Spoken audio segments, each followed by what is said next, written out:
Um, yes, I forgot to say before we started that we will record this meeting. So if you don't want your image to appear on screen, feel free to switch off your cameras.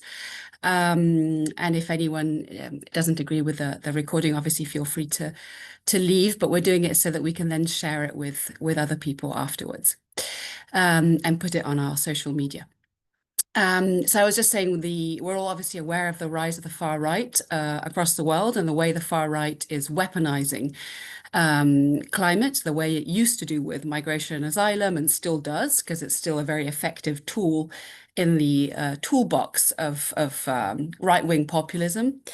And also the way the far right has influenced the mainstream to the extent that, for instance, in Europe, the same majority that rolled out the European Green Deal is now backtracking and rolling back most of the elements of that European Green Deal. And obviously, that is having effects far and wide. And at the same time, we're also seeing links between weaponizing climate denialism, and using climate as a tool to polarize and drive up electoral support for the right, and the way that governments across the world are cracking down on both environmental activists, but also on unionists. So in general, there is a shrinking of the civic space for civil society to act, to have its voice heard, to keep its eyes on governments and businesses to ensure accountability and transparency.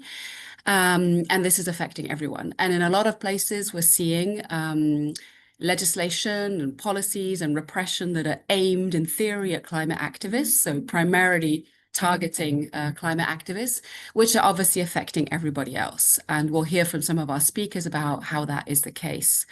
I'm thinking primarily of Italy, but also the UK, where I'm currently for some meetings, where laws which are supposed to target Extinction Rebellion with disproportionate fines and arrests and detention and sentencing are being used more broadly to target unions as well. So that's why we're here today, and that's why we're having this discussion. And we're very lucky to have some great speakers from different countries around the world with different perspectives. Most of our speakers are from the unions and represent unions, but we also have a guest speaker from Greenpeace International, that's Susanna, who will be part of our panel, just to highlight how similar those dynamics are in terms of both the repression and the way it's being used.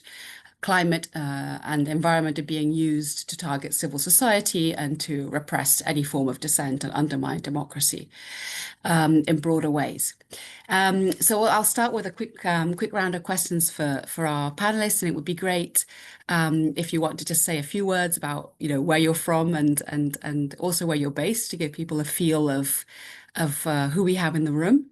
This is for our speakers, obviously, and I'd like to start with Tali Preda, who is joining us from Brazil. And Tali represents CUT Brazil, which is one of our Brazilian affiliates, so national centers in Brazil. And what I'd like Tali to respond on is the question of how you resist under a repressive regime. So CUT Brazil and the unions in Brazil managed to keep climate a just transition on the agenda and to keep pushing for it during the previous Bolsonaro government's very repressive actions and policies, and also extreme climate denialism and the overall kind of looting and destruction of the Amazon. And so I'd like Tali to share a few thoughts on how the unions did that and what strategies they used. So Tali, over to you. Hello. Good morning from Brazil. We're just starting the week here. I'm based in São Paulo. I'm from the Environment Secretariat from CUT Brazil. I'm a technical advisor. And thank you very much for this invitation. It's very important to us to be articulated in this struggle against the extreme right.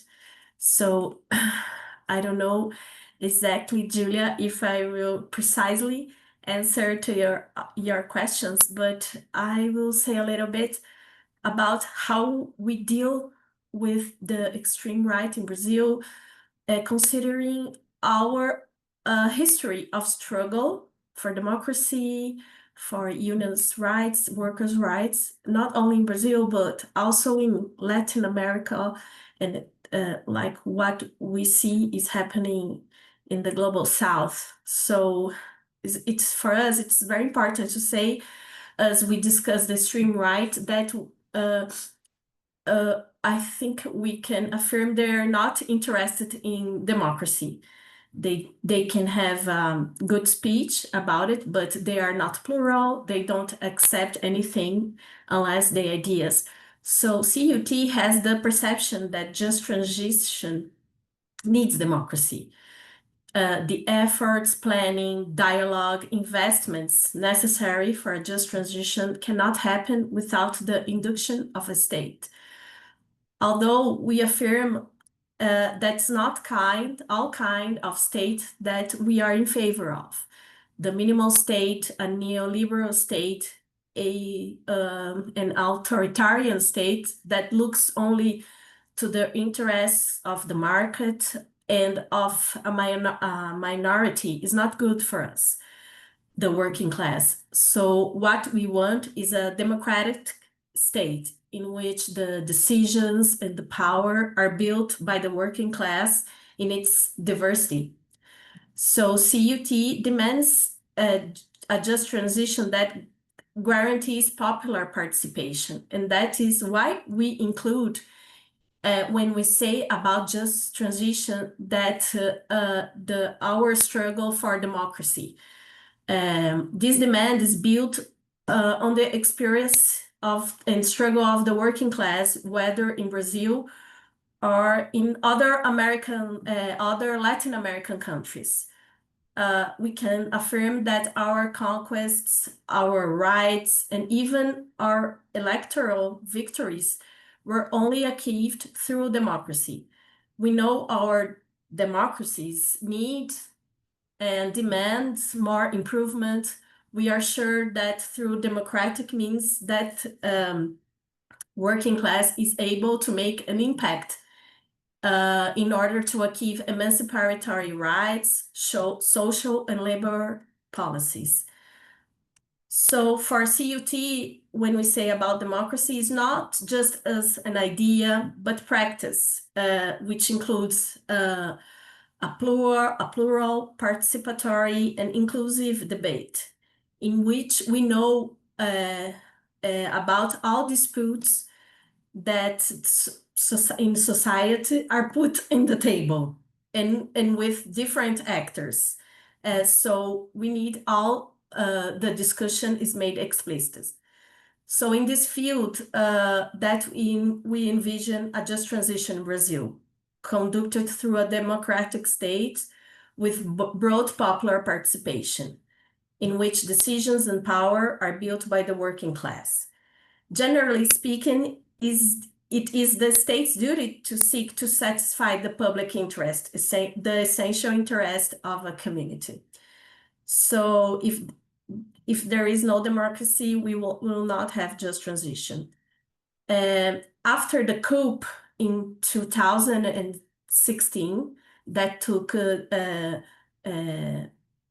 President Dilma, the first woman in presidency of Brazil that suffered a coup, we started a process to expose that we were not anymore under a democracy, and announced in all trade unionism, national and international, that the extreme right promoted the destruction of people's rights, labor rights, indigenous rights, human rights, and also with a strong actions, the deforestation in Amazonia and other places in Brazil.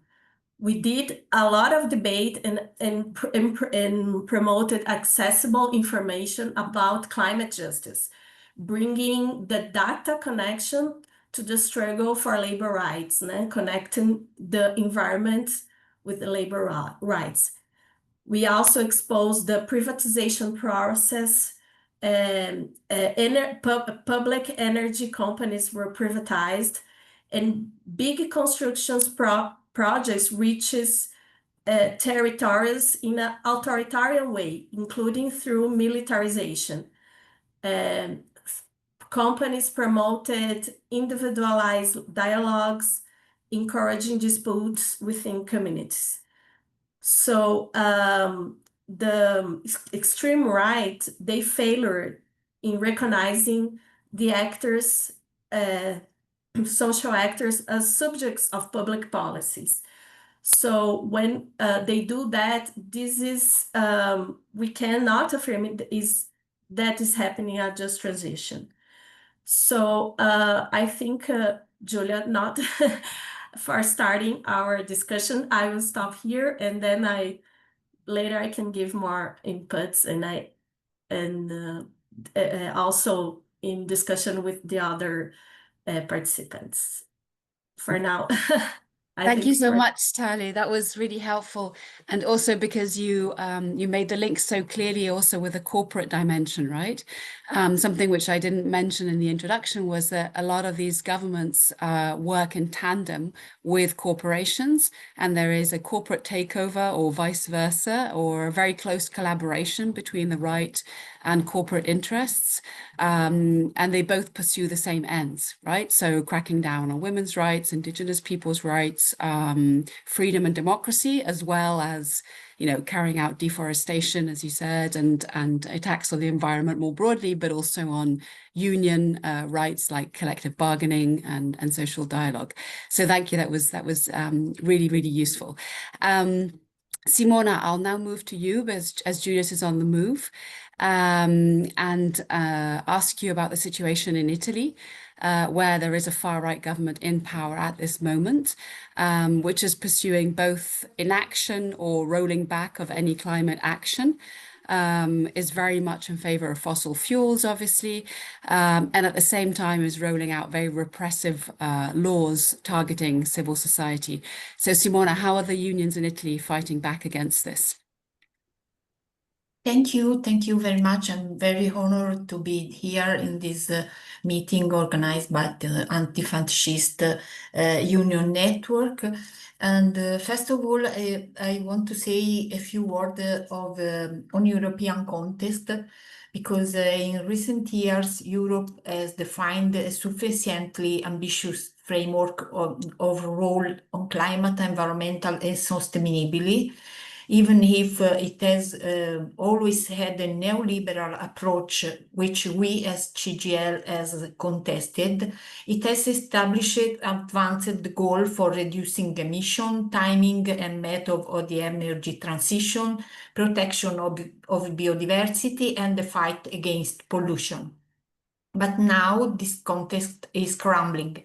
The European priority now is defense, rearmament, the transition to a war economy and industry. Military spending is not bound to European austerity roles, while resources are lacking for investment in just ecological and digital transition, and many on the environmental protection roles previously approved are being modified. In this situation, the denialism of the Italian government comes to play.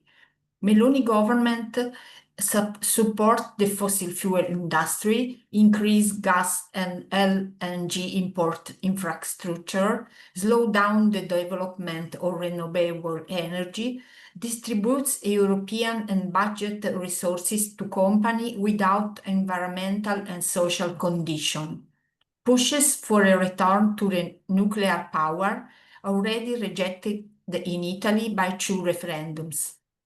In addition to this, the government criminalizes immigration, advancing a racist and white privilege ideology.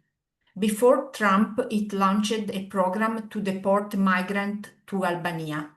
It promotes an extractivist and neocolonialist program called the Piano Mattei for the exploitation of the resources of African countries, with the purpose of increasing the profit of Italian companies without any benefit or democratic involvement of African local community. The government is also imposing an authoritarian drift of the country, with the recent security decree, dissent and conflict of those fighting for right, work, and the environment are crimes. Freedom of protest is reduced. The most fragile individuals, such as family in housing difficulty, migrants, and people in prison, are blamed. At the same time, the government ignored the real reason for insecurity, that is work, poverty, inequality, climate and housing crisis, economy, stability, healthcare. The CGL opposed government policies with all means and at all levels, with alternative political proposal, with bargaining, mobilization, and strengthening alliances with civil society. In June, we promote a referendum to affirm workers' rights and citizenship. We did not reach the quorum, but we built a great democratic and participatory path in a moment of a deep democratic crisis that placed the issues of work and rights at the center of the political debate. From here we will start again to improve people's living and working conditions, change the balance of power within society, make work the protagonist of the choices that concern the country. We do not let ourselves be stopped by the security decree. Last Fridays in Bologna, the metal workers on strike for the renewal of the contract challenged and were reported for blocking the road, for having made a brief picket on the highway. Saturday, the day before yesterday, we were in the square against the war, rearmament, the genocide in Gaza, and against authoritarianism, with over 1,000 people, 100,000 people, hundreds of network and organization. With CGL, we are social opposition and revolt against this government and its fascist and denialist policies for an alternative of peace, disarmament, work, right, climate, and health. I stop here for now.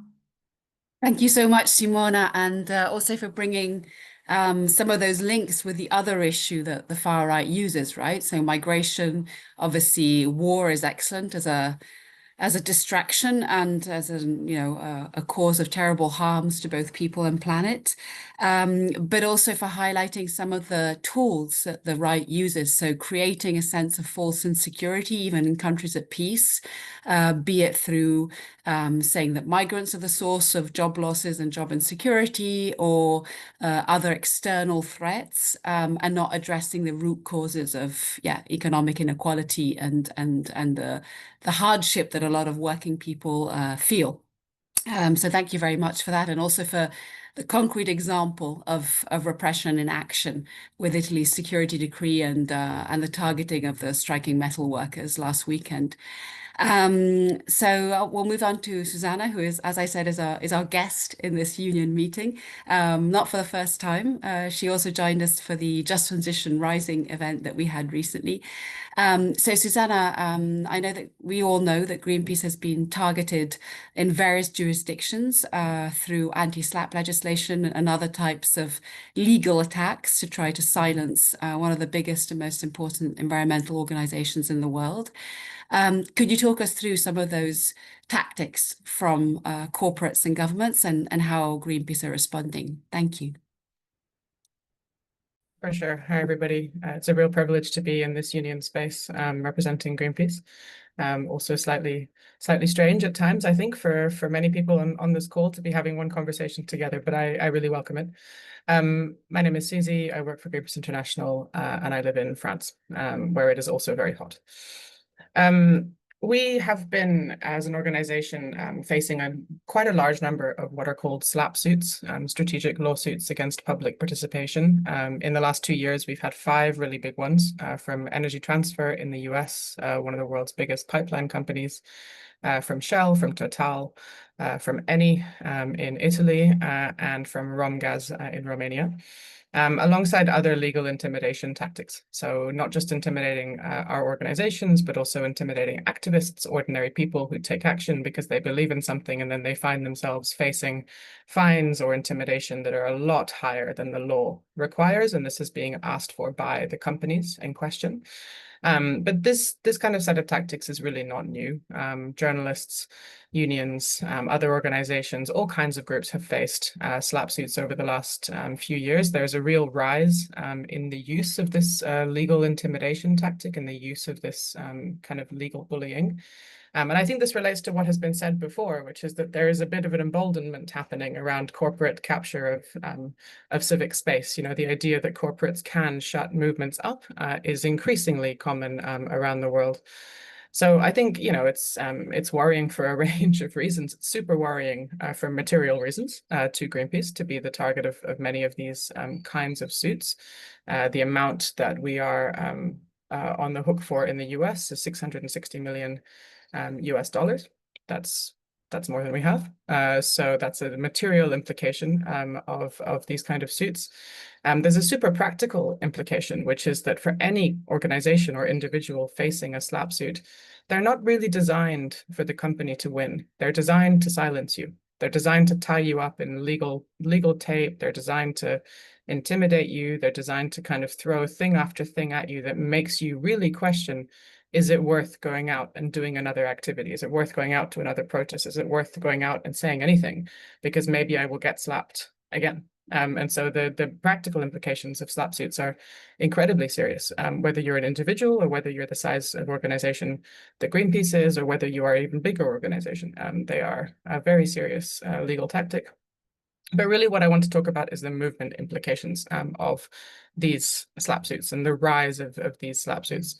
The first thing, obviously, is the possibility of copycat. So immediately after the most recent SLAPP suit in the US, the one by Energy Transfer, their law firm was talking to other law firms in open webinars like this one, saying, this is how we did it. How about you do it in other places? So there's an immediate implication of copycat lawsuits. The second thing is really about weaponizing courts against protesters. If you think that not only might you be materially insecure, you might lose your job, or you might be targeted by forces of law and order, or it might be unsafe for you to be on the streets, but then you might also get a lawsuit later. This really diminishes, you know, the appetite, the agency that people feel to be on the street, to take action of any kind, even digital action. So it's really like a tax on free speech, or it's raising the fear of retaliation in people. It's also, I think, really driving this corporate government emboldenment thing. So Rick Perry, the United States Secretary of Energy, the former one, he wrote this morning in a Dallas newspaper, basically saying, good job, energy industry, you've finally taken the fight back to environmentalists. We had a similar thing said by a Romanian minister who said to Romanian companies, how about you try this recently? And the African Energy Chamber said that a global reckoning was here. And the global reckoning was for the environmental movement. It wasn't for energy companies. So there's this real rise in kind of the sense that it's possible to go out now and use the courts to really silence big social movements of any kind.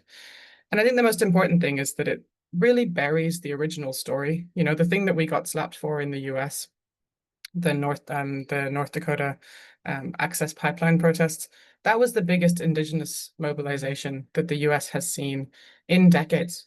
And for the story to now be about an energy company and Greenpeace really shows you that these suits, they are designed to bury, you know, the original message that you have, the reason that you're out on the streets, the thing that you're angry about, the rights you want to assert, the future vision you have. They're designed to bury all of this in a very complicated, long legal process.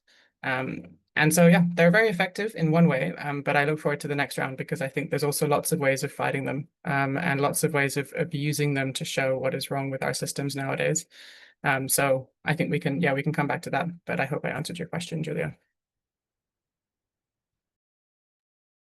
You did indeed, Susie, and yeah, no, thanks a lot for that, and also for pointing to the examples from different parts of the world and some of the jubilant reactions from corporates and governments on the results of that sentence against Greenpeace, but also the fact that, as you say, what this litigation does, and we've seen that again, as you said, used very effectively against the media and journalists, is the chilling effect. Regardless of whether they win or not, they're sending a message that everybody else should stop taking action and should shut up and should stop digging into what they're doing and carrying out investigative journalism or getting onto the streets or fighting corporate takeovers and the destruction of the environment.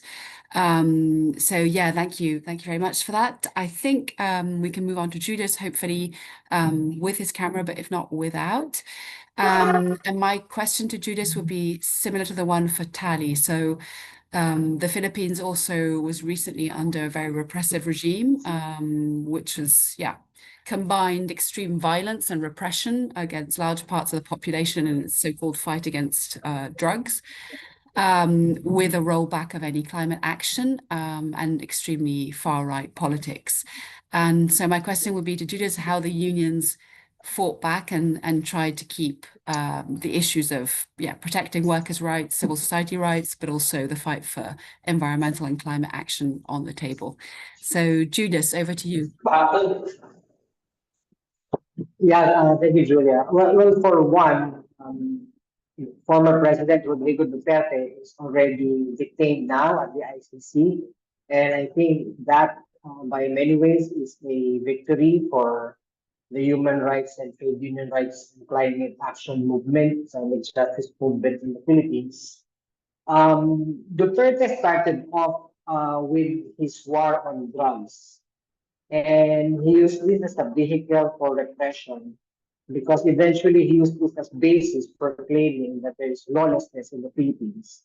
When in fact, instead of going after the big drug lords, he was actually going after small drug pushers and perhaps rival drug lords. There's a presumption that he has been in cahoots with the really big drug lords, as evidenced by having an economic advisor who is a known drug lord. So this war on drugs resulted in the killing of somewhere between 6,000, which is what the official figures of the police say, up to 30,000 people, which the social movements are claiming. And we do think that it has reached that number because for workers in particular, we faced a lot of extrajudicial killings, which eventually led to the ILO high-level tripartite mission in the Philippines. Well, we'll go to that later.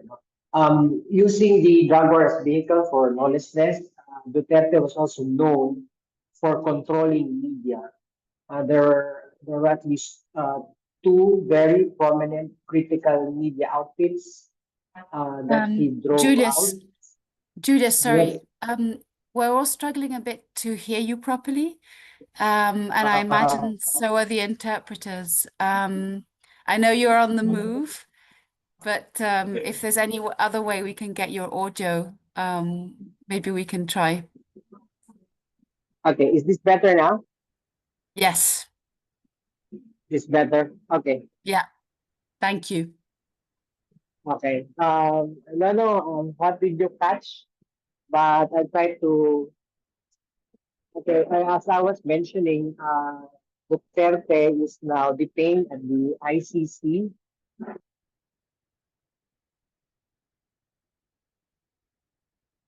Because there is a culture of impunity.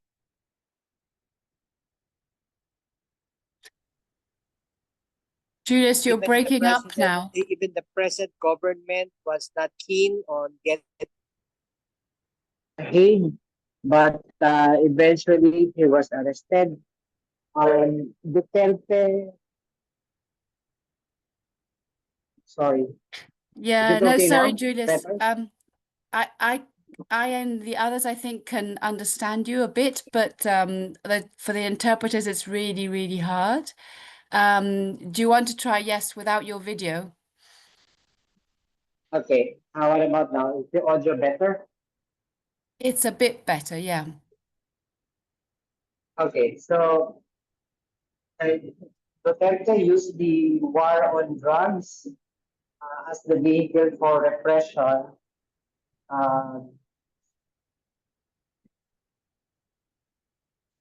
He also tried to control media and in fact filed suits against one of his major critics, which is Rappler.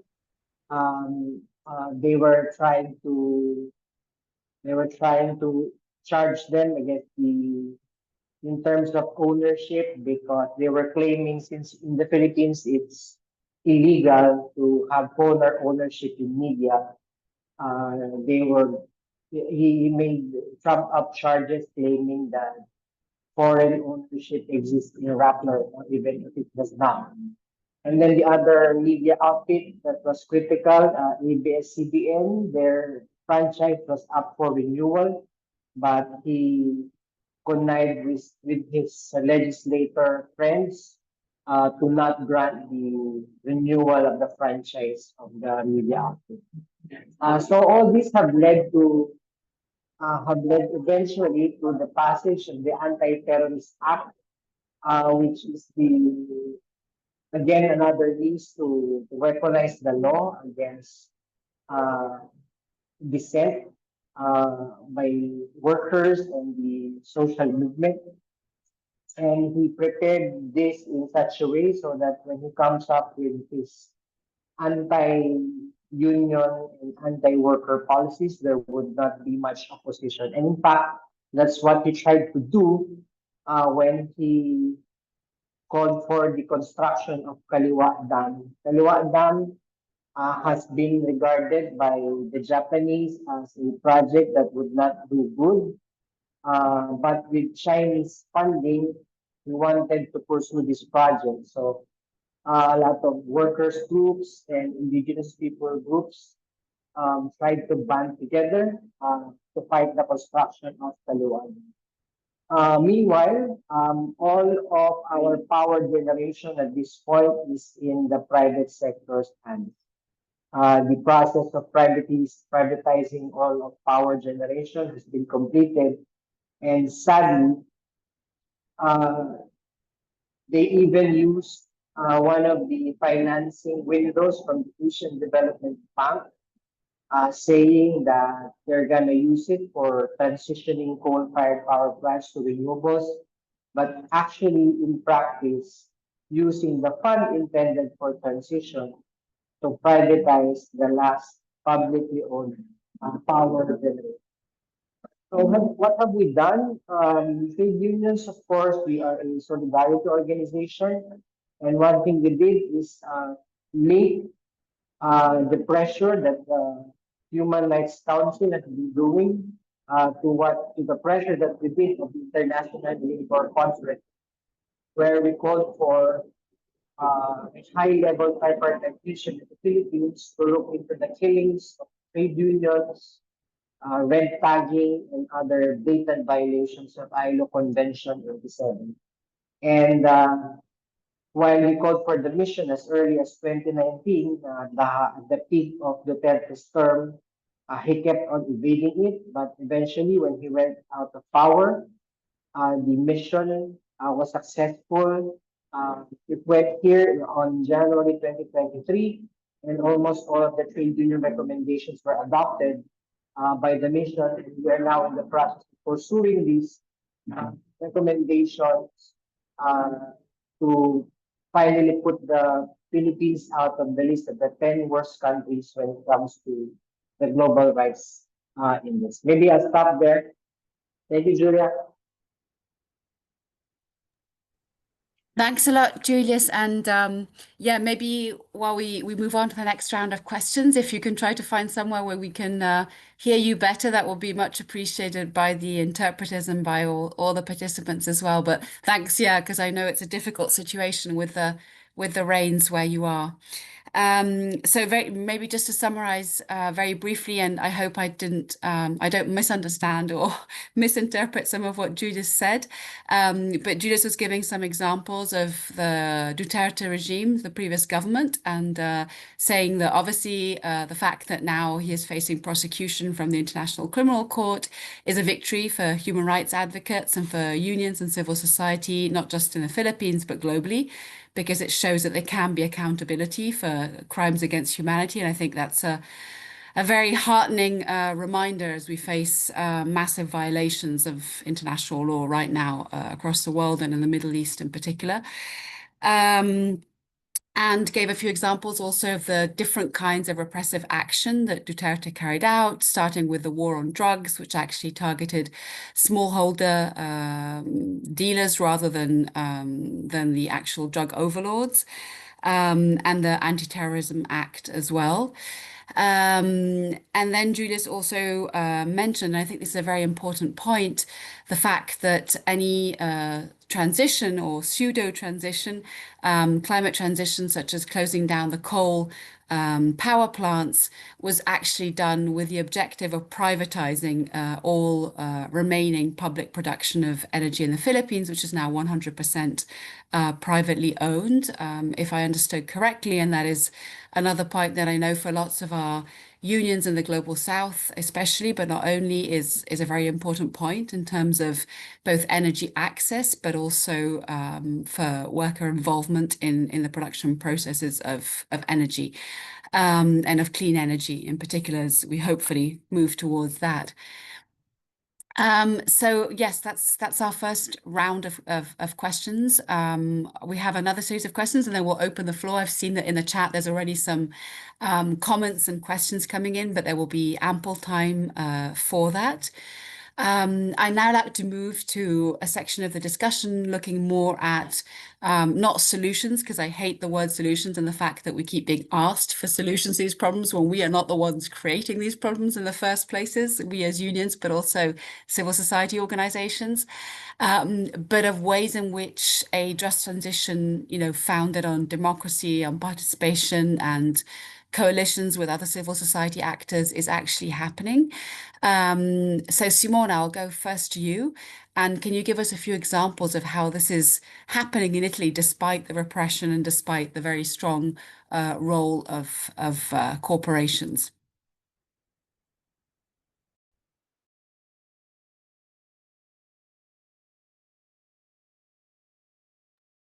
Simona, I think you're muted. I'm sorry. Yes, I say that in Italy we have a strong collaboration and alliances with civil society, and the opposition that we make to the government and also to the company policies are always accompanied by alternative proposals that keep together social and environmental justice, the acceleration of just transition, the creation of new and good jobs, the fight against inequalities. We promote a radical system change that puts the well-being and health of people and on the environment and the center instead of the profit of the few. A 100% renewable energy system supported by research and development policies and industrial policies for the development of industrial strategic sector for decarbonization. A strong role of the state in the economy, also with the direct creation of jobs, starting from the protection of common goods, a planning of change defined with a participatory and democratic governance system that sees real involvement of worker, union, communities, local authority, university, and research. I give you, for example, of our alternative proposal, two at the national level and two at the local level. The first one at national level, the CGL contests the government energy plan that is oriented towards technological neutrality and slowing down the transition. We propose to accelerate the transition and that all new investment will be directed towards circular economy, energy saving and efficiency, electrification of consumption, electrical interconnection, renewable infrastructure and plants and storage system, development of strategic industrial chain for decarbonization. Our proposal would have a positive impact on employment and would allow to Italy to acquire energy sovereignty and reduce energy cost, which now is compromising the competitiveness of company, penalize family budget, and increase energy poverty. Because Italy costs are the highest in Europe due to an energy dependence of over 75% and an excessive weight of gas in the energy mix. The second example, always at national level, the government has tried to address the high cost of energy mainly with income support policies and widespread contribution to company, which provide only a slight relief but do not solve the problem. The CGL proposed to support this intervention up to replacing them with public contribution for the implementation of structural intervention for energy efficiency and self-production of renewable energy, capable of permanently reducing consumption and energy cost for family and for company. To address energy and transport poverty, we also propose active labor policies to structurally reduce poverty, increase employment and wage, and combat precarious job. At the local level, one example is in Campi Bisenzio. After the death, 422 workers of ex-GKN, a company that produces car axle, received an email announcing collective dismissal for relocation. The long worker struggle carry out also with the occupation of the factory and with the support of lawyers, environmentalists, engineers, and all the community, lead to the definition of a grassroots ecological reindustrialization project starting from worker to the approval of the Tuscany regional law on industrial consortia and to the launch of a popular shareholding to raise funds for the start of the project. The last one is always at the local level. The CGL of Civitavecchia, near Roma, led the opposition against the reconversion to gas of a coal power plant that should close within this year. The opposition was carried out with the entire community, association, student, local authority, university, and supporting an alternative project for the development of a wind farm. The opposition of the CGL was driven by environmental reasons, air pollution, fight against climate change, but also by employment reason, because the conversion to gas would entail a drastic reduction in the number of workers compared to the coal-fired plant, but also compared to the alternative proposed project of wind farm. So we stay in this fight, and this is some of the example of alternative proposal that often we also share with the community or also national level organization, movement, and environmental association, because we strongly work together. Thank you. Thank you so much, Simona, and also for presenting one of the sub-narratives of of all the anti-climate narratives, which is the one that gas is somehow supposed to be clean, and the fact that energy prices in many places, including in Europe, are usually artificially high, even though renewables are now very, very cheap, and the energy produced from them is very cheap, because the price of energy is pegged to the international price of gas. which is obviously fluctuates with things like geopolitics, and we're seeing that now with the attack on Iran. So thank you for those examples. I see Ulf is also citing another Italian example, well, the GKN factory in particular, but we can talk about that later in the next round. Tali, and segueing on from what Simona was saying about how CGIL and the unions in Italy collaborate with civil society organizations. In Latin America, there's a long tradition of this happening. So social movements have always included everyone from indigenous peoples groups to feminists to human rights defenders to the unions.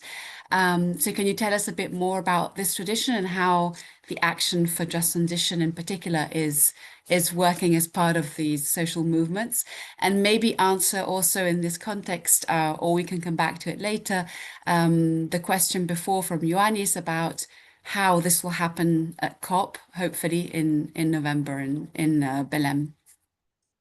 Thank you. Well, what I think must remember in our struggle for the environment is not a just transition, as we say nowadays, as we discuss.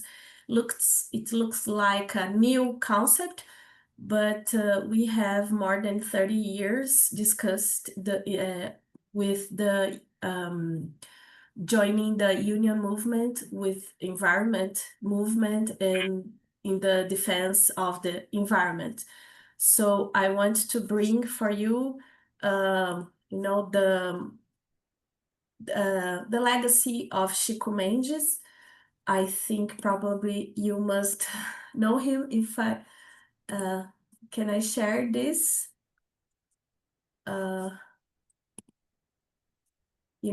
The legacy of Chico Mendes. Chico Mendes was one of the founders of CUT.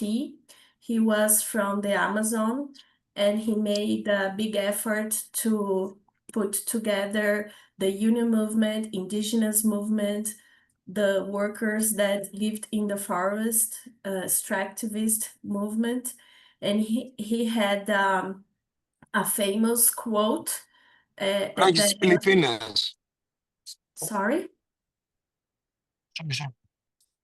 I would like to bring the quote that he said, that ecology with class struggle is gardening.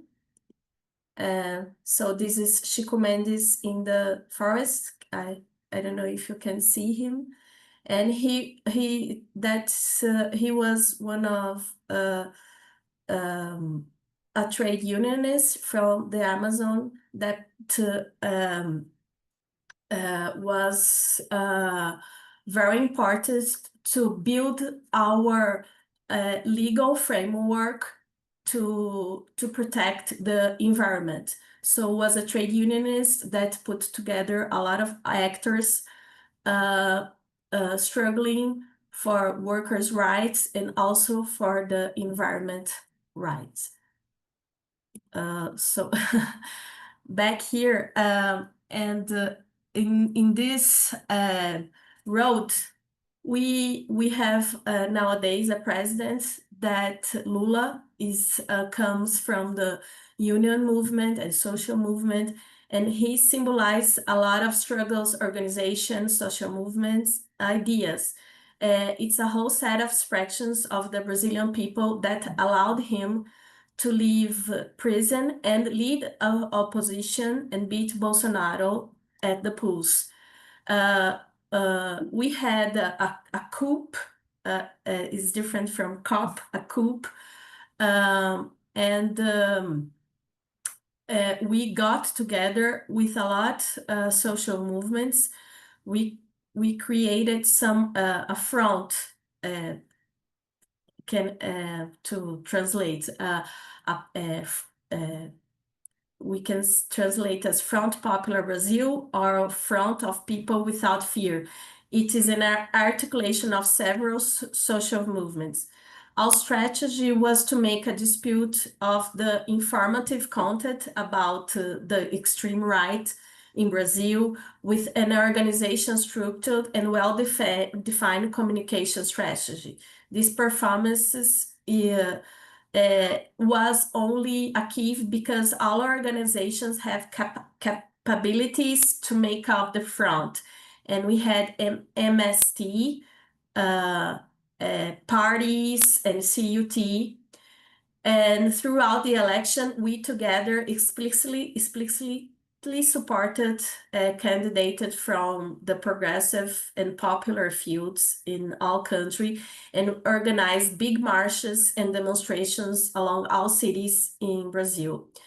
During all this period, we never stopped to propose and discuss a project for national development and the struggle and political resistance to the growth of the extreme right in the world and the ultra-liberal and reactionary offensive in our world.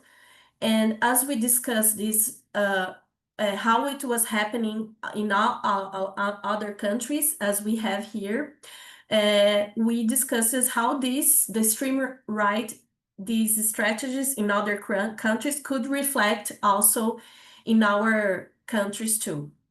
And just explaining a little bit about just transition, and we have here also a lot of struggling and denouncing the big power that companies have in the energy sector, and how these companies don't respect labor rights and communities' rights and territorial rights. So sometimes a lot of companies that use that they promote green jobs and a green production, green products, but we try to denounce that this green is not just to people, is not right. And also we can say, although we have a president from the union movement, we have a lot of old challenges like the extreme right and the agribusiness in Brazil is responsible for the deforestation in Brazil. That is where comes from our 60% of our carbon emissions. It comes from land use that is mostly from cows and soil.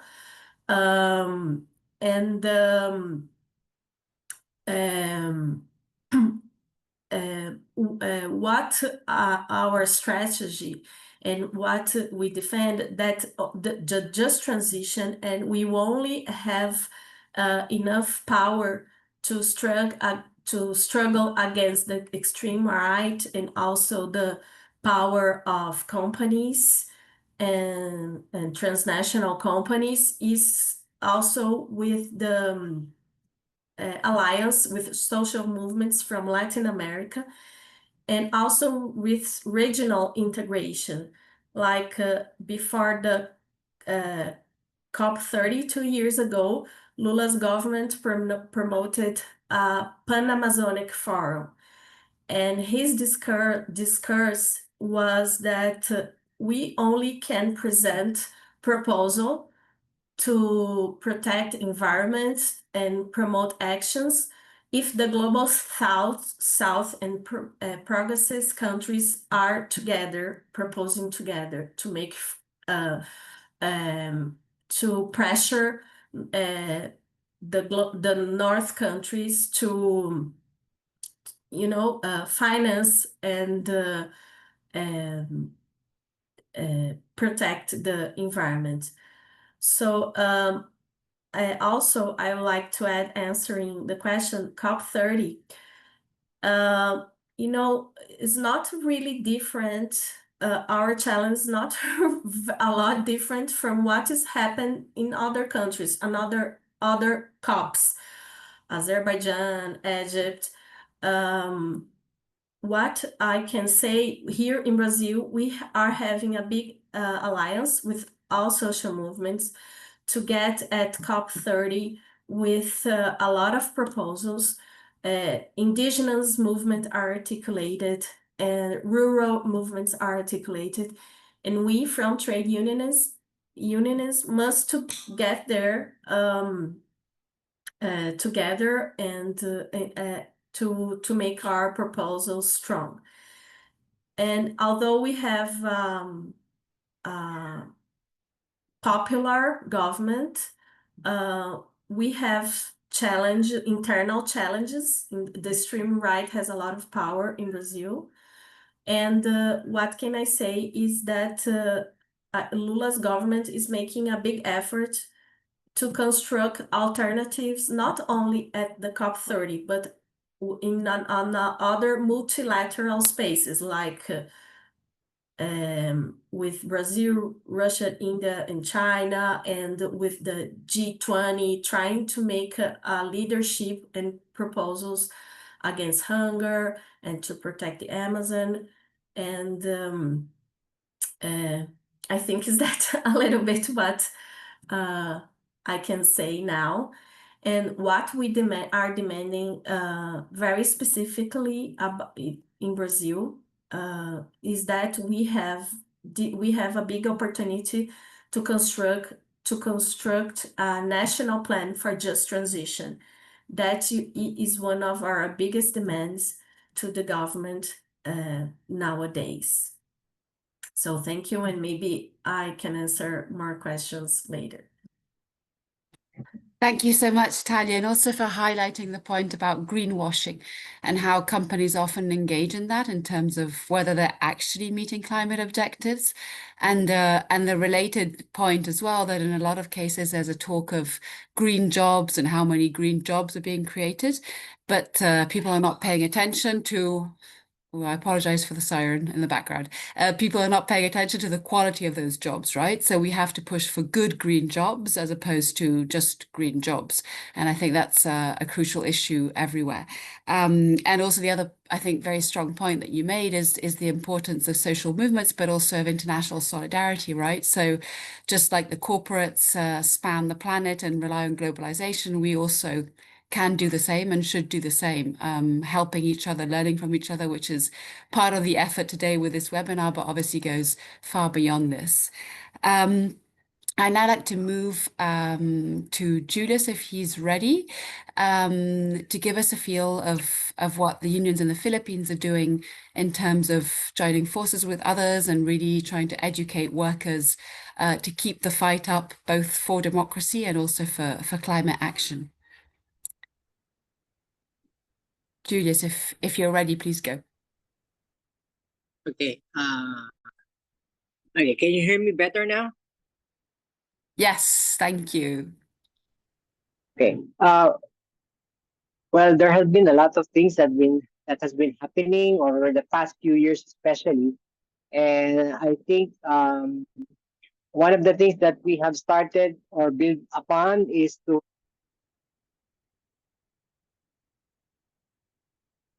on climate action and just transition, and that has helped us. Oh no, Julius, now you're breaking up. Can you come closer to the mic? Yeah, thank you. Is this better? Yes.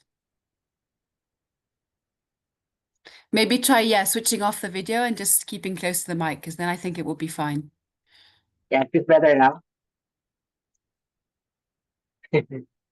Okay. Yeah. All right. Well, as I was mentioning, among others, we've been trying to expand our networks. In our own backyard, we've established the Workers for Just Transition. It's quite a new project. We inaugurated the Workers for Just Transition early last year, and it has been our main vehicle towards promoting just transition.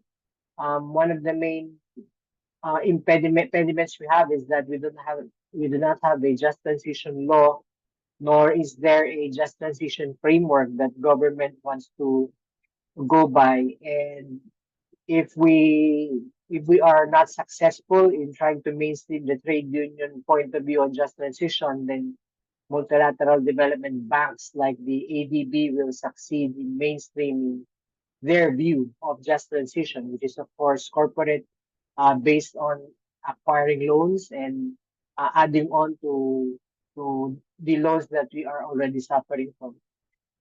We came up with a 13-point agenda, and that has been the basis of our engagements.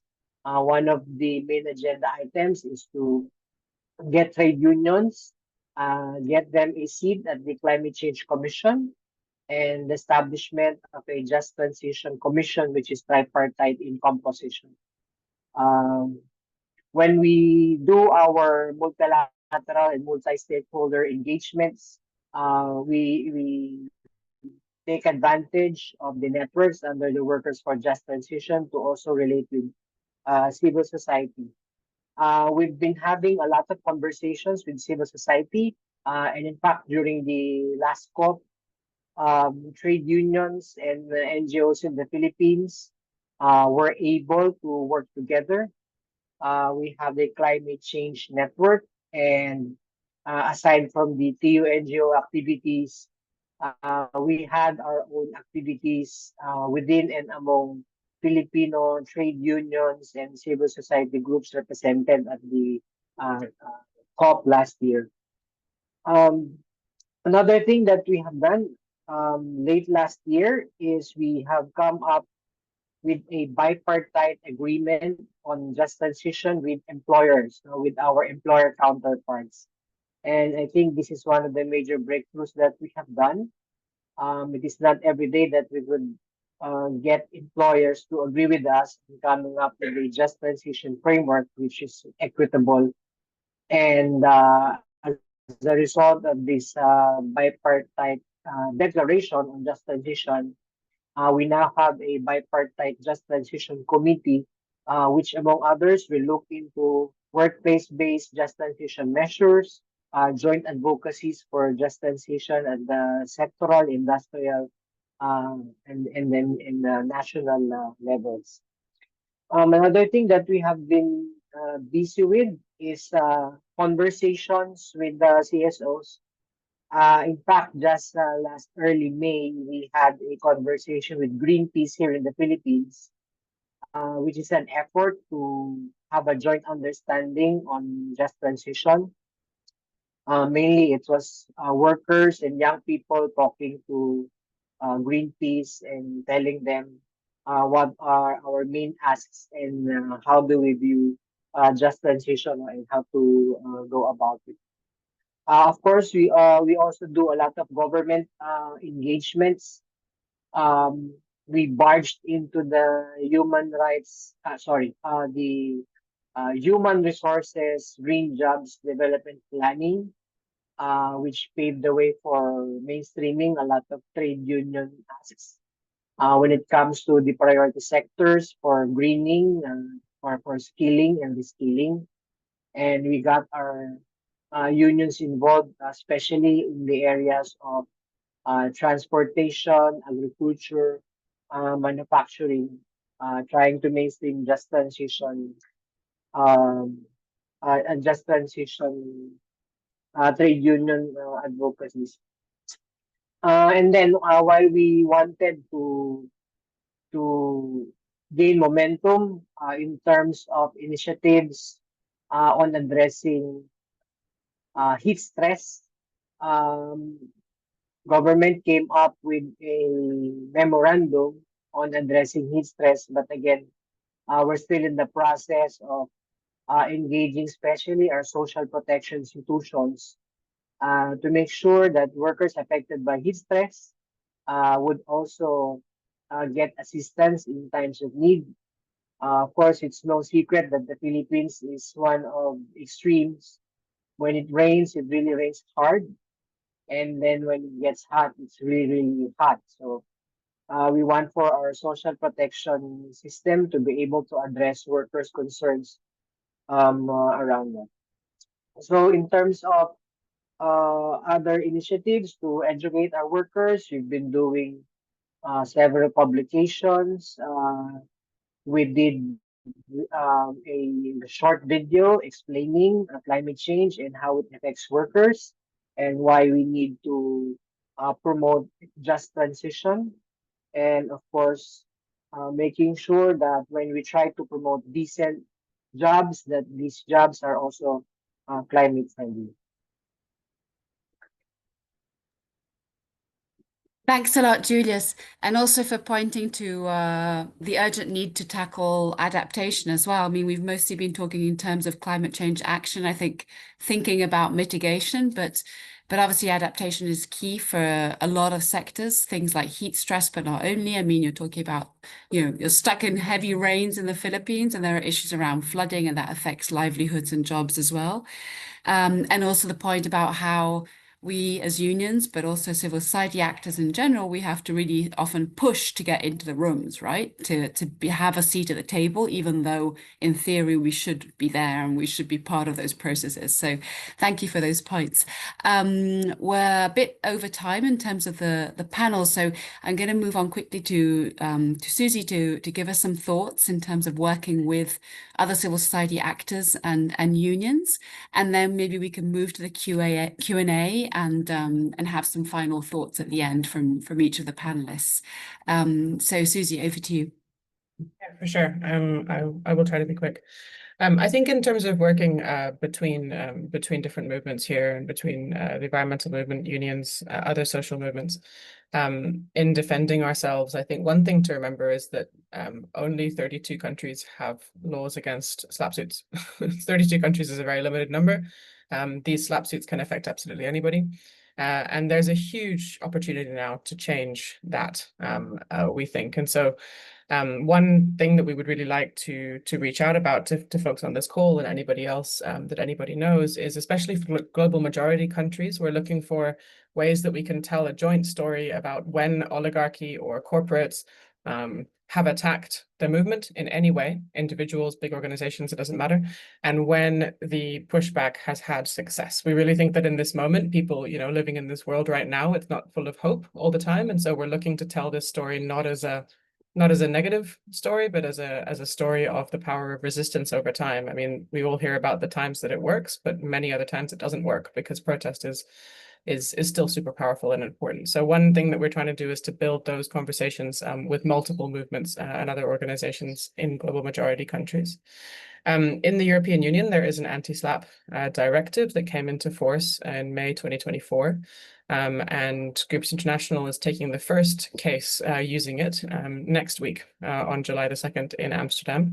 And we will be having a kind of a press conference outside, including a member of the Free Press Unlimited, to try and draw the links between, again, this is not just something that happens to environmental organizations, it can happen and does happen to people and organizations across the movement.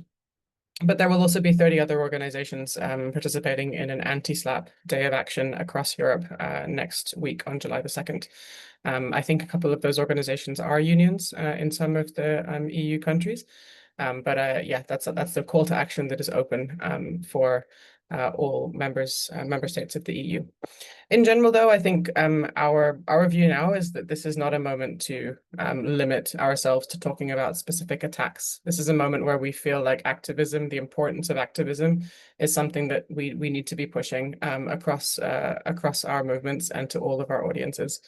We really need to build this public message that corporate intimidation, the rise of corporate and government collected action, that the rollback of our rights and democracy is not something that people will take. And we need to make activism something that appeals especially to younger generations in this moment, because I think this will be looked back as a turning point in many countries if we start to accept the direction that many countries are going. And so We are really trying to shift our public comms. Greenpeace is famous for whales, you know, and trees and other things like this.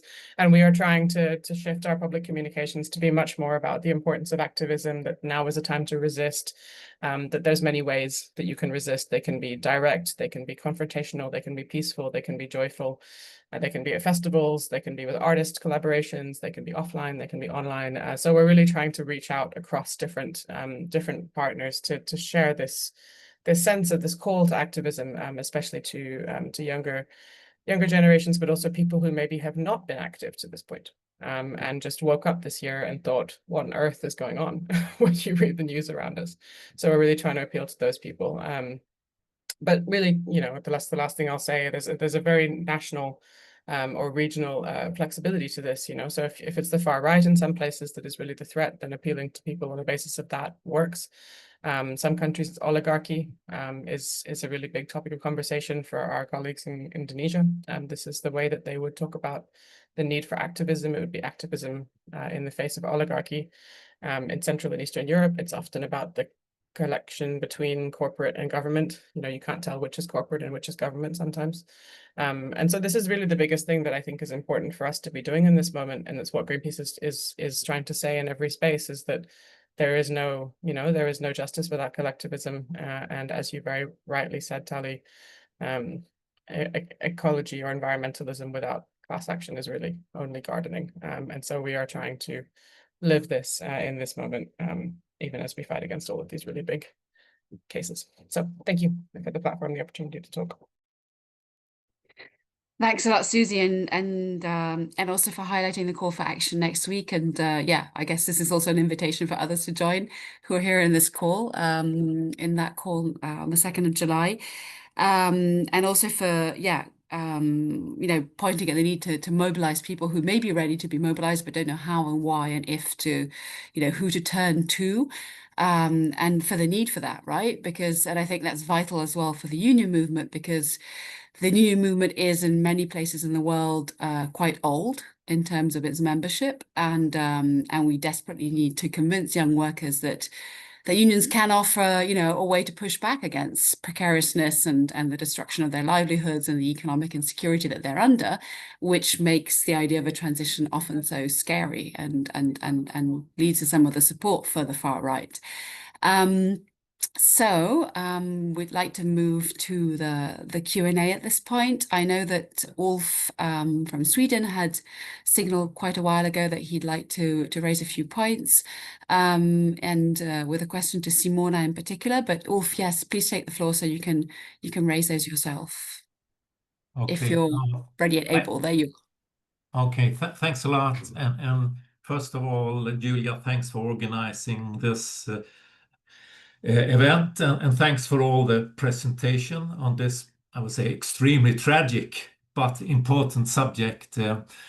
And even in Sweden, where I live, the populism of the far right has attracted ordinary workers, particularly men.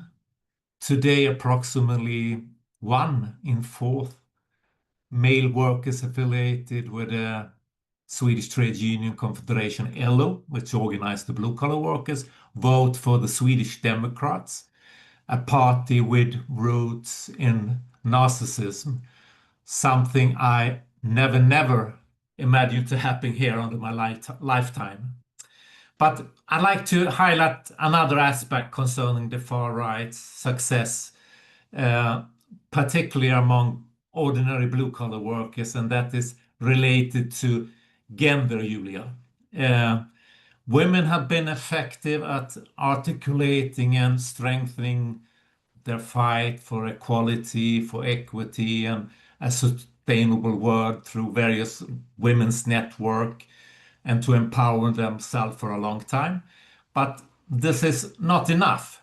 Men must also change. If men were to think and act like women, the world would be much better place. Therefore, we must now begin also addressing the destructive patriarchal norms of masculinity that increasingly dominate worldviews even among workers. That's why we men must also change, and we should take inspiration from what women have done and come together in, I call it men networks or something like that, to discuss the destructive patriarchal masculine norms, that we can move towards an eco masculinity rather than an ego masculinity. And a close friend of mine, Martin Holdman at the university here in Gothenburg, has for several years led an international research project on right-wing populism, climate denialism, and eco-masculinity.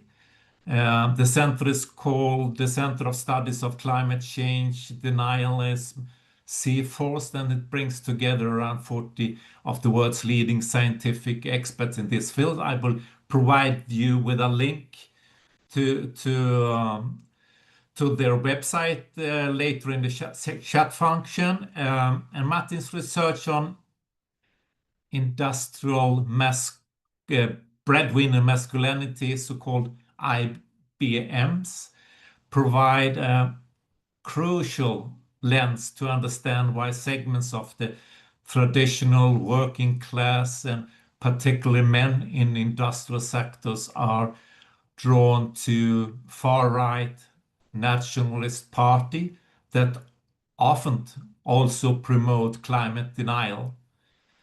And to understand this nexus of threatened masculinity, economic insecurity, nationalism, and climate denial, it's crucial to comprehending contemporary political shift and the significant obstacles to achieving broader societal consensus for rapid climate action. That's why I wanted to highlight this for you today, and I certainly hope that we together within the ITUC will have the courage, I would say, to also address these sensitive yet important aspects. And I just want to end with emphasizing that when I'm talking about men, I'm first and foremost, of course, talking about white male supremacy, but there are also applicable in other cases, Julia. So I will provide the links if you want to look closer into this. Thanks for giving me the floor. Thank you, Ulf. And maybe after we can circle back to Simona with your question on the GKN Yeah, factory. absolutely. Yeah, I wrote it in the chat function. And exactly, yeah, and where we are with that experience. But yeah, obviously, you brought up, yes, white male supremacy and the need to the role of the patriarchy in driving climate change and the destructive patterns we're seeing now. And obviously, yeah, I couldn't agree more on a personal level, but hopefully on an organization-wide level as well. We have some questions now from other people. So I think Sergio González was the first. So, compañero. Sí, buenos días o buenas tardes para algunos, para las compañeras y compañeros que están. Más que pregunta es algunas relaciones de lo valioso que han presentado todos los que hablaron anteriormente. En primero decir que si hay un gobierno de extrema derecha, como es el caso de la Argentina, no existe la posibilidad de transición justa alguna porque gobiernan para las grandes corporaciones y en el caso de Argentina para el sector financiero. O sea, lo único que importa es privilegiar esos sectores.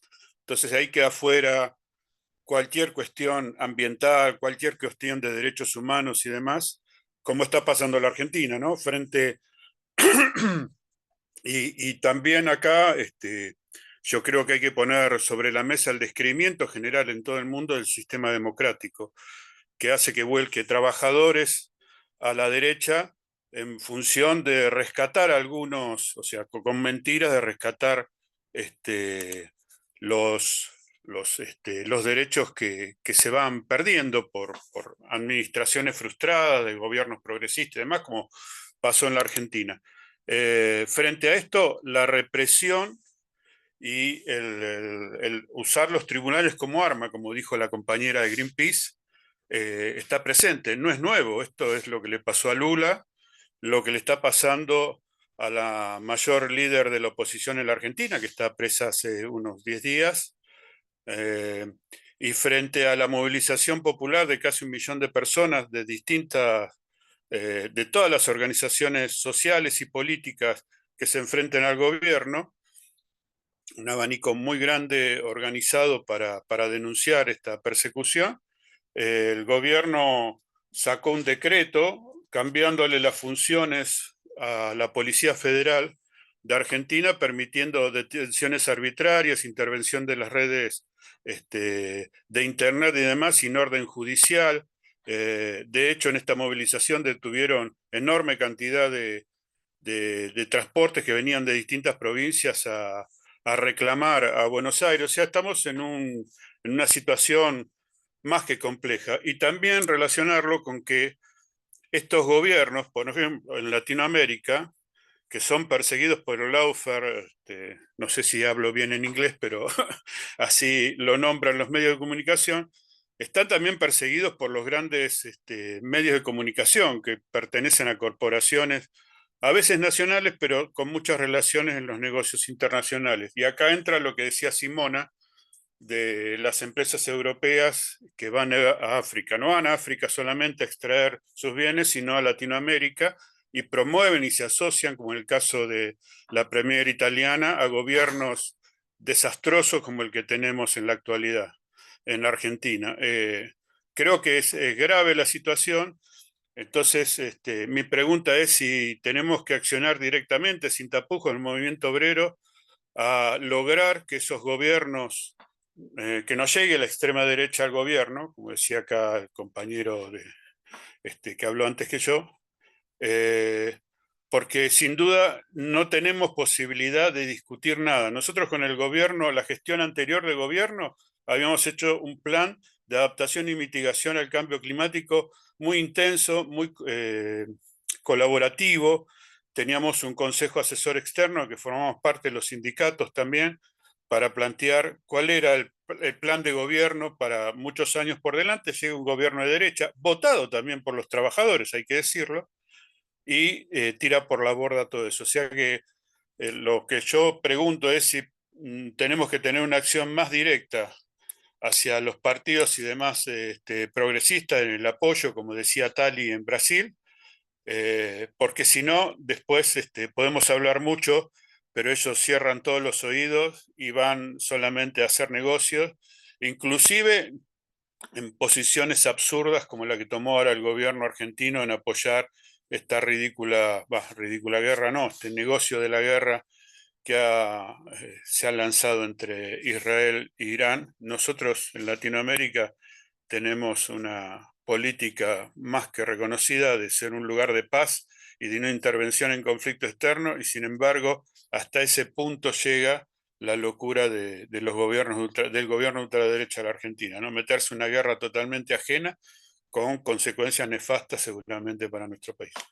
No quiero robarle más tiempo, pero bueno, muchas gracias a todos los que expusieron, y decirle a la compañera de Greenpeace que no es nuevo esto de la persecución judicial, los sindicatos acá lo sufrimos continuamente y a veces pasan, y como saben, hay a veces cuestiones mucho más graves, pasan a la acción directa cuando la justicia no alcanza.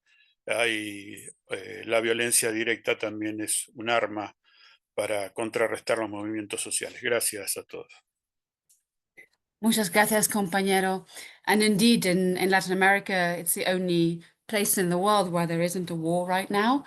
And at the same time, there is a long, long tradition of violent and bloody repression of progressive forces and of social movements. So we should indeed come back to, I'll ask our panelists to respond as well to our comrade's question about whether we need to have more direct political action. And I guess for a lot of us in many countries, the question is, how, given the alternatives to the far right are often, yes, not very forceful. But that is a question for after, and we will circle back to it. There's another question, I think, from Roman. Donc, Roman, vas-y. Il y a une question. Tu as une question pour nos experts, nos camarades. Voilà, vas-y.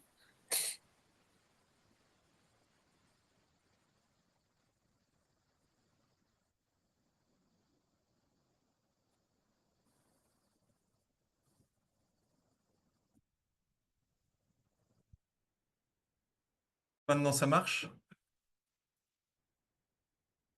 Très bien. Euh, donc bonjour à tous et toutes, je suis heureux de vous voir et merci pour ce partage d'expérience. Je voulais revenir avec vous sur, partager avec vous aussi les expériences de notre syndicat et plus précisément la situation française. On n'aura pas forcément de réponse parfaite comme tout le monde, mais c'est justement important qu'on échange. En France, la situation avec l'extrême droite, c'est le Rassemblement national. Ça a été évoqué par une camarade dans le chat déjà qui pèse un tiers des voix et évidemment se retrouve sur le même type de position qu'on a entendu précédemment dans les différentes interventions. Je vais en citer quelques-unes. Ils veulent sortir du pacte vert européen, ils veulent la fin des quotas carbone, ils veulent la fin des mesures de protection des forêts, ils veulent imposer des obstacles réglementaires importants à la mise en place d'éoliens, par exemple, d'éoliennes ou de photovoltaïques. Ils veulent le maintien des voitures thermiques. Voilà, ça c'est le type de proposition qu'on retrouve ailleurs et le langage utilisé, c'est le terrorisme climatique, que ce n'est pas aux Français de payer la crise climatique, etc. Donc on voit bien aussi la dimension nationaliste qui a été évoquée et xénophobe de cela. Mais il y a évidemment aussi des dimensions répressives, l'attaque contre le droit de grève, l'opposition aux lanceurs d'alerte, je vais y revenir, qui sont des éléments importants.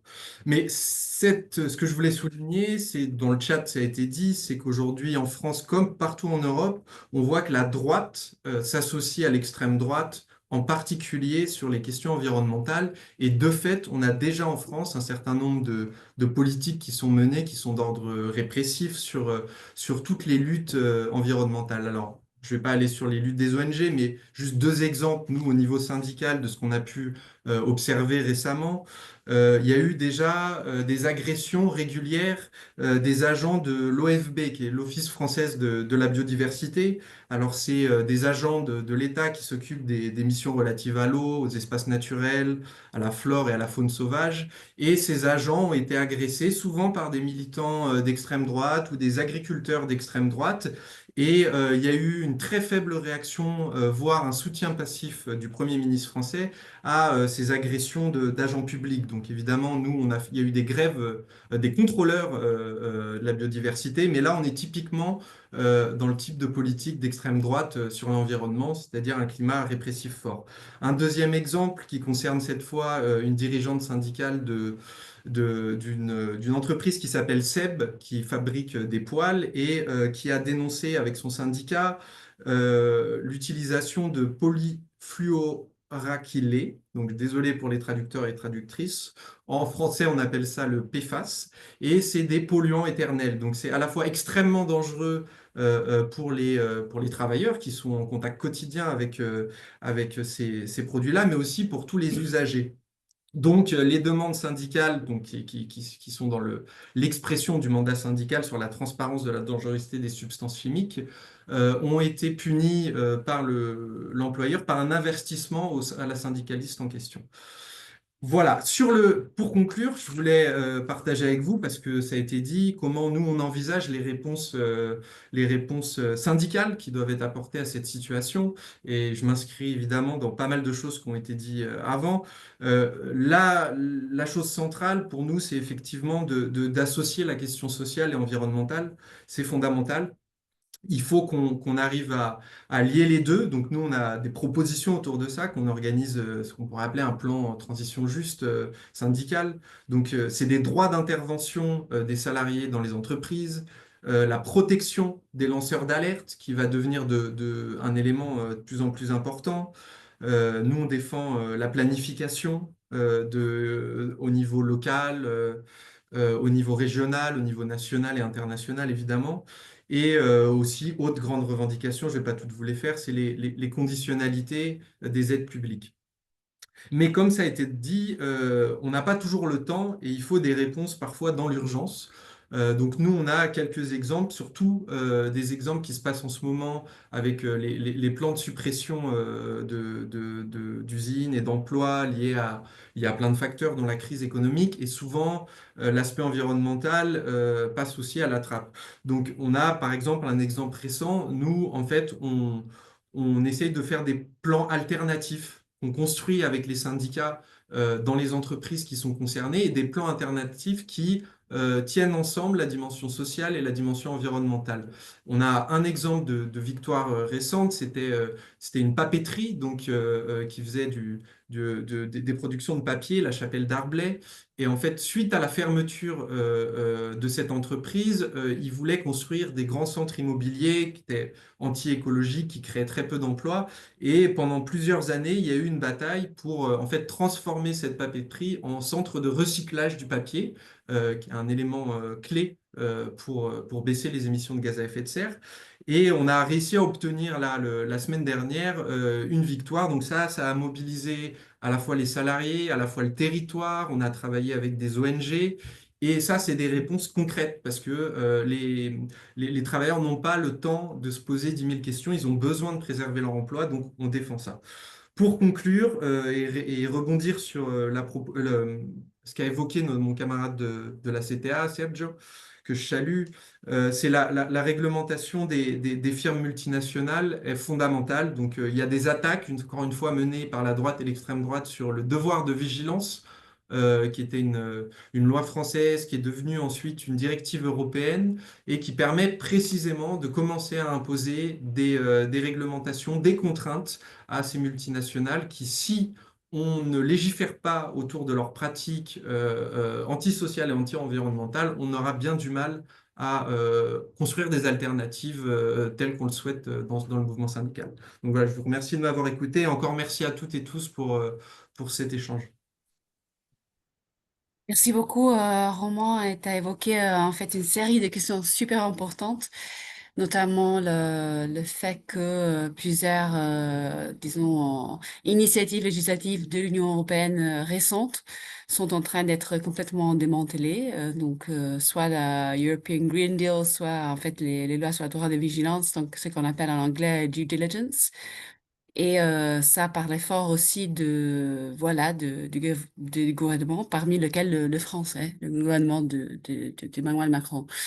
So yes, thanks a lot for raising those very vital points. And indeed, as we said various times, what we're seeing is not just climate inaction, but also rolling back of climate action, and in tandem with repressive action as well.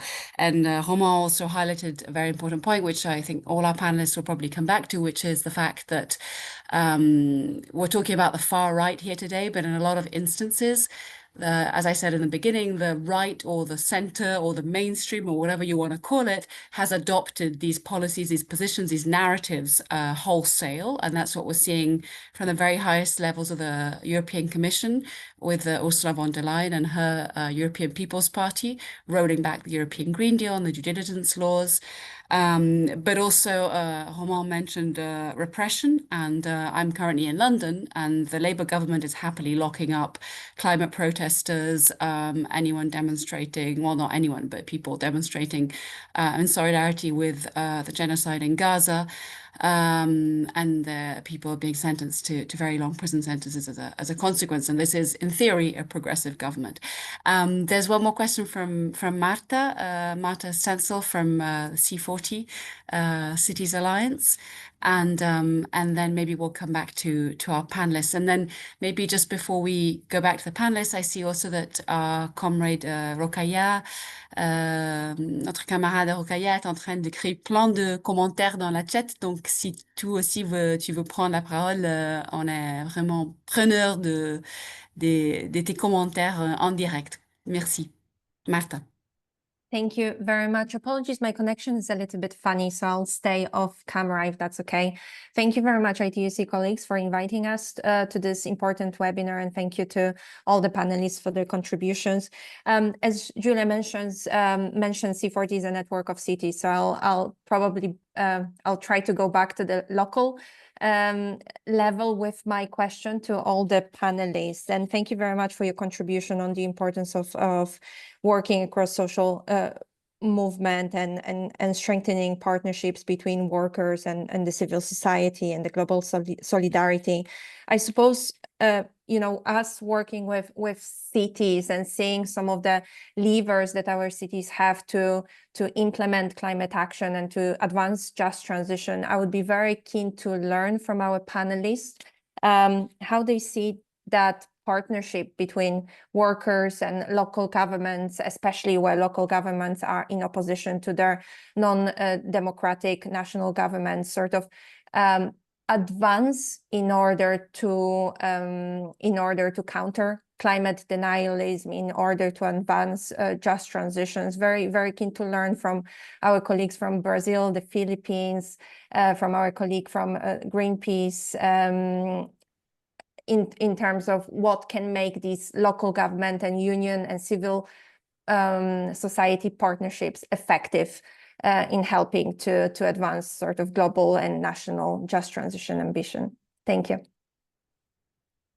Thanks a lot, Marta. That was a very pertinent question indeed, and because we've been talking a lot about governments and mostly referring to national governments, but in a lot of places, the subnational level is very active, even when the national governments are not, or are actually acting against the just transition. So maybe I'll circle back to our panelists. We don't have much time, so I'm going to ask you to be as brief as possible. The questions that I've jotted down that still haven't been answered, but feel free to respond to any other points raised. Marta's question about subnational action. There was a specific question about GKN, the factory in Italy, where there is where the workers have united to present alternative plans for reindustrialization, for green industrialization. Then we have a question from Sergio about direct political action. And then I think there's a broader question that's been floating around and is also highlighted by some of the comments in the chat. A lot of the examples, obviously, Tali and Julius have provided a viewpoint from the Philippines and Brazil, but a lot of the examples that were cited, and I'm also guilty of this, have been from the global north. And I think there's a broader question too about how we respond to narratives that the climate transition is being pushed through a neo-colonial lens. And how we can respond to workers in the global south to demonstrate that climate action is necessary and it's not something that is, you know, a form of neocolonialism. So maybe that question is specifically for Julius and Tali. So over to you. Maybe we can start with Simona, who I see on my screen, but for no other reason than that. And yes, we can all be as brief as possible. That would be great. Thank you. Thank you, Julia. I answered before to the GKN answer. As I say, the fight of the worker is not win at this moment. And now the last news is that the property sold the building for make speculation, real estate speculation, and this is a problem because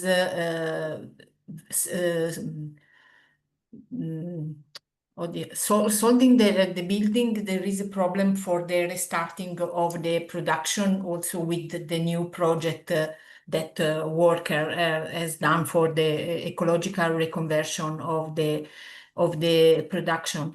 And also the comrade asked how is the relationship and how can CGL support and collaborate. In real, there is not a separation before worker and CGL, because GKN worker are organized in a factory collective, but at the same time, most of the workers are FIOM members, and FIOM is the CGL Federation of Metal Workers, so it's like the same things, and FIOM make also action to challenge collective or collective redundancies, and also if worker and collective are autonomous action, at the same time is also FIOM and CGL action, so it's not separate things. I don't know if it's clear.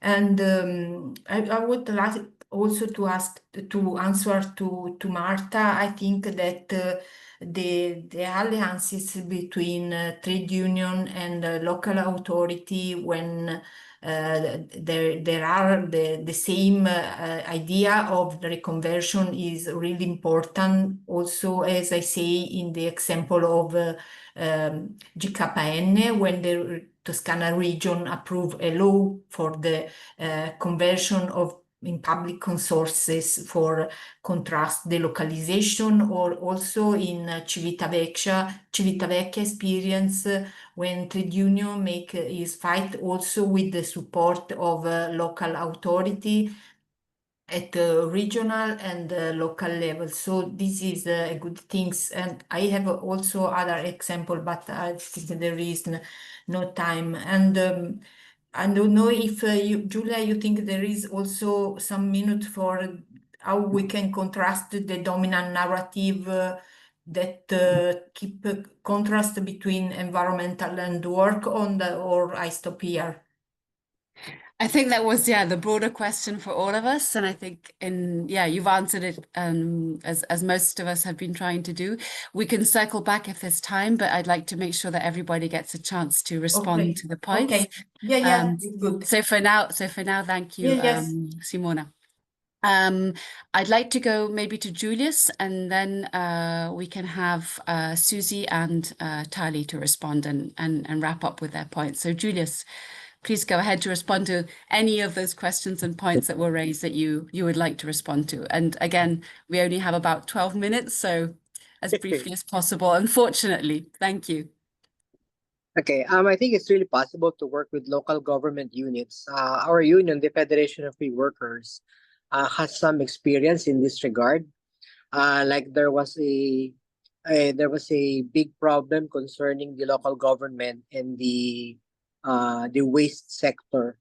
In particular, of course, the waste sector is kind of a mix between both formal and informal. Like you have garbage collectors who are formally employed, but they actually take advantage of informal work when they get their garbage collectors on the ground. And then when it comes to sorting and recycling, there's a lot of informality in all of that. So what has happened is that the local government unit of Quezon City worked with the Federation of Free Workers to help them understand this sector, because of course it's a very important sector when it comes to the environment and the whole climate change and just transition. So we were able to collaborate with them, and eventually they came up with an ordinance which, among others, mainstream social dialogue, even in situations where there's a lot of informality. So I think that's a proof that we could indeed work with local governments as trade unionists. Separately, we have been lobbying for a human rights defenders law, and we do not have a lot of takers at the national level of the legislation we have here. But right now, we already have 2 progressive local governments which have passed their respective ordinances on the protection of human rights defenders. So we would like to document these nice experiences to get more local governments to do the same, and perhaps make it the framework for our engagement at the national government.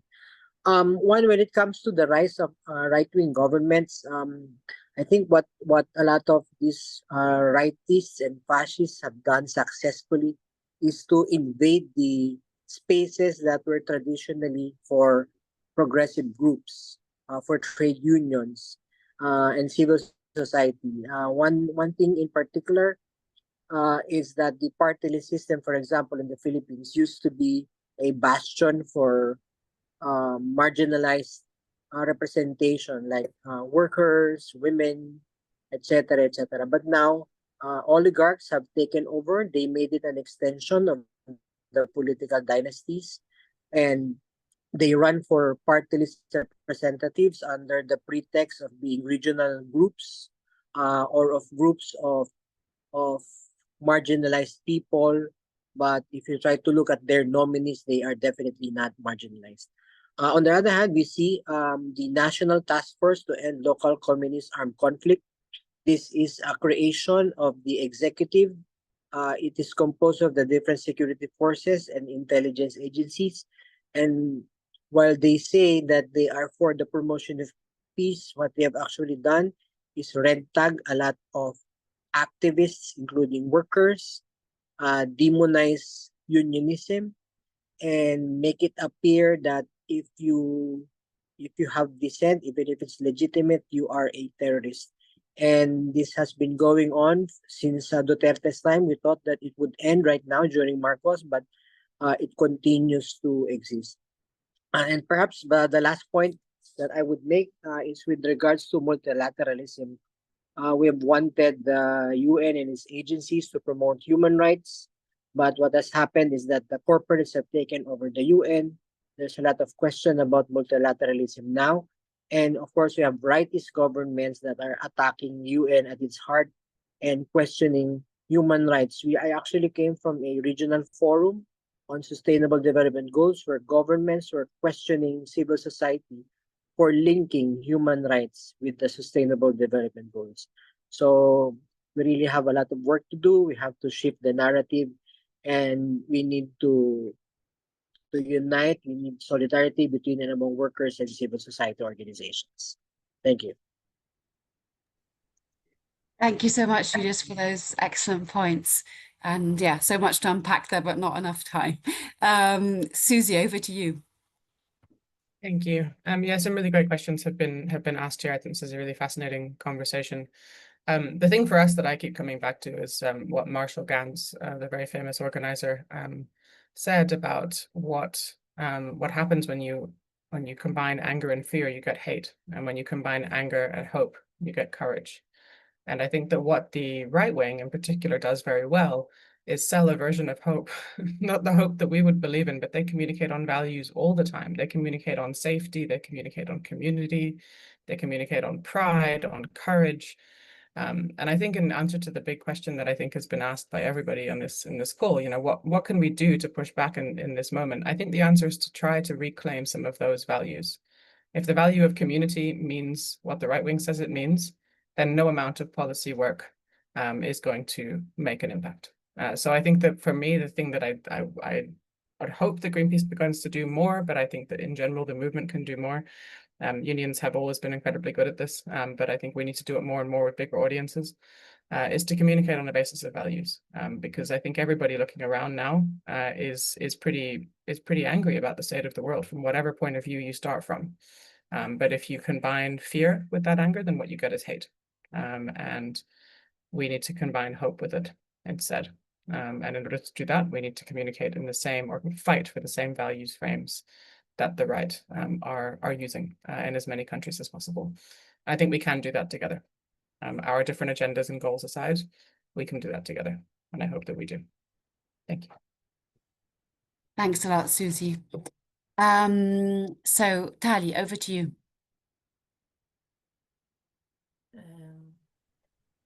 I would like really to reinforce the importance that we make a strong defense of democracy, qualifying our debate of what we understand about democracy.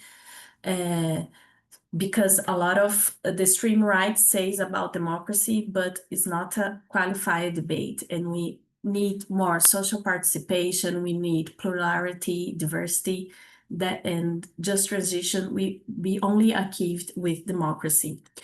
And as we discuss in just transition, also reinforce that it's not new. We always been talking about climate justice.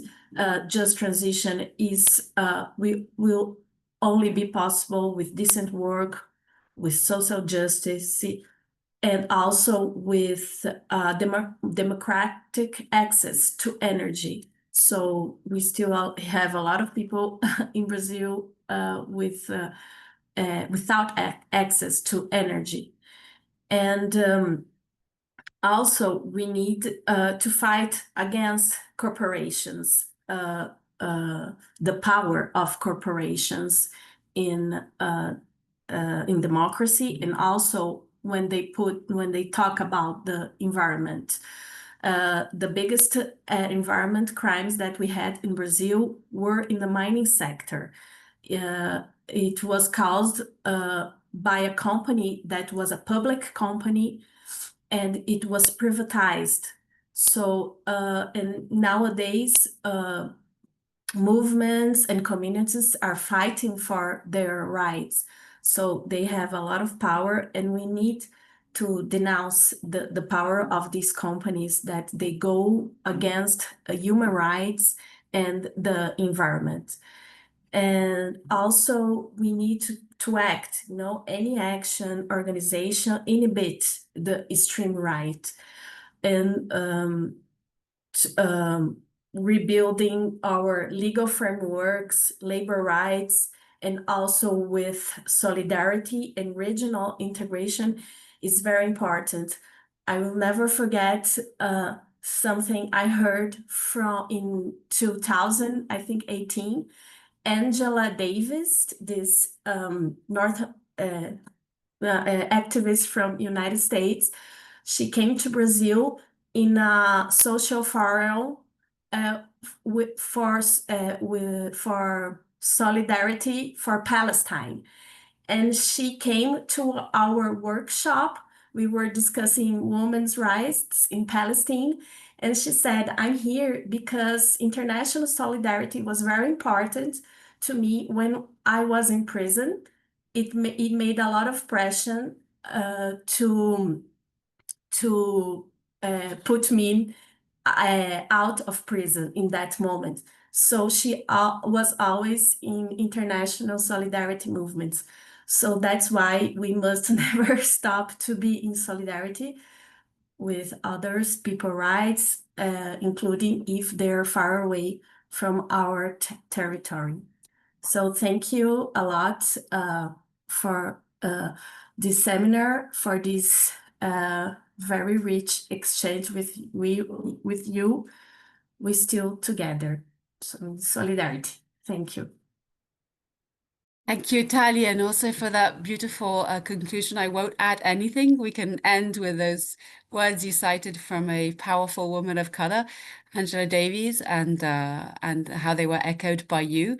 So from my side as well, thank you very much to all participants. And as we said, we've recorded this and we'll put it on social media, so you can hopefully share it with friends, colleagues, comrades. And thank you once again, and hopefully keep in touch and see you soon. And solidarity to all of us and for all of us. Bye, thanks. Bye bye. Bye.